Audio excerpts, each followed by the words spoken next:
De l'Évangile de Jésus-Christ selon saint Luc, chapitre 6, versets 20 à 26. En ce temps-là, Jésus, levant les yeux sur ses disciples, déclara : « Heureux vous les pauvres, car le royaume de Dieu est à vous. Heureux vous qui avez faim maintenant, car vous serez rassasiés. Heureux vous qui pleurez maintenant, car vous rirez. Heureux êtes-vous quand les hommes vous haïssent et vous excluent, quand ils insultent et rejettent votre nom comme méprisable à cause du Fils de l'homme. Ce jour-là, réjouissez-vous, tressaillez de joie, car alors votre récompense est grande dans le ciel. C'est ainsi, en effet, que leur Père traitait les prophètes. Mais quel malheur pour vous, les riches, car vous avez votre consolation. Quel malheur pour vous qui êtes repus maintenant, car vous aurez faim. Quel malheur pour vous qui riez maintenant, car vous serez dans le deuil et vous pleurerez.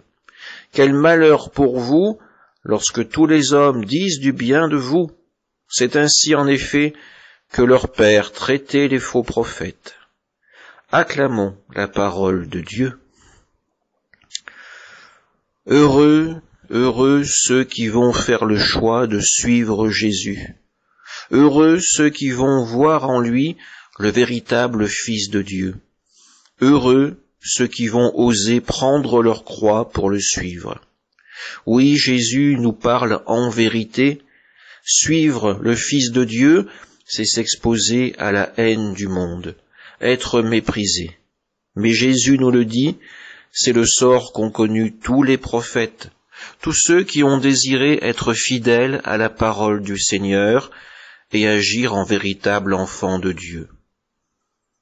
Les paroles de Jésus s'adressent aussi à ceux qui ont succombé à la séduction du monde, qui ont préféré recevoir les éloges des hommes à l'amour de Dieu.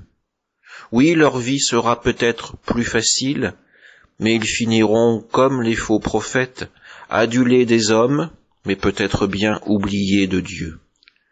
Aujourd'hui, prions le Seigneur, afin que notre foi demeure forte, qu'elle demeure ferme, mais surtout qu'elle demeure sincère et se tourne en amour envers Dieu. Amen.